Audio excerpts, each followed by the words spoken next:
नियम। योग का दूसरा अंग नियम है। महर्षि पतंजलि ने नियम के अंतर्गत पवित्रता, संतोष, वैराग्य, स्वाध्याय और पूजा, इन पांचों का उल्लेख किया है। तो शांडिल्य ऋषि के अनुसार तप, संतोष, आस्तिक्य, दान, ईश्वर पूजन, सिद्धांत श्रवण, री, मति, जप और व्रत नियम में शामिल किए गए हैं।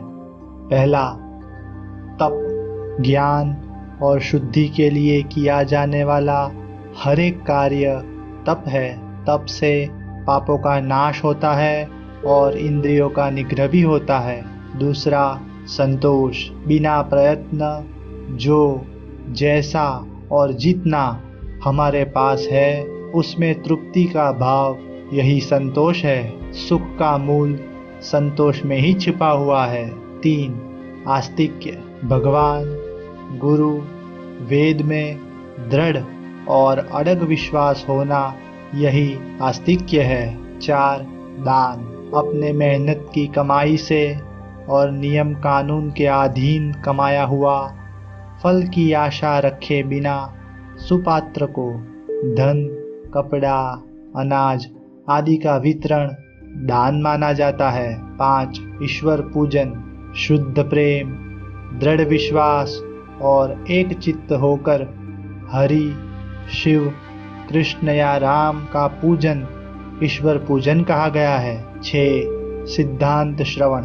वेदों के सही अर्थ पर विचार करने को सिद्धांत श्रवण कहते हैं। ब्रह्म के स्वभाव पर और तत्वमसि महावाक्य पर चिंतन मनन करना सिद्धांत श्रवण कहा गया है। 7, री। वेद और समाज के नियमों को तोड़कर या उसमें निंदनीय बताने वाले कार्य करने से अपने अंदर होने वाले शर्म के भाव को ही री कहा गया है। 8, मति।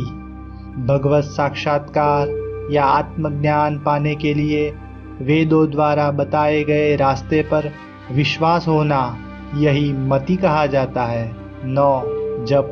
जो गुरु द्वारा दिया गया है और वेद आज्ञा से विपरीत ना हो ऐसे मंत्र को बारंबार रटने को जप माना जाता है। 10, व्रत। वेद द्वारा बताए गए करने योग्य और निषिद्ध कर्मों के नियमों का हमेशा पालन करना, यही व्रत माना जाता है।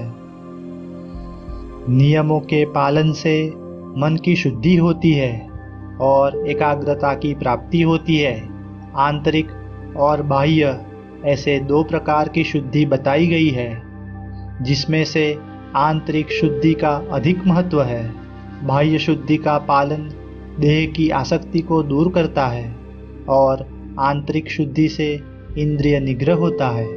मन आत्मज्ञान पाने की योग्यता प्राप्त करता है और सत्वगुण की वृद्धि होने से मन सदा आनंदित और प्रफुल्लित रहता है। नियम के पालन से यही लाभ बताए गए हैं।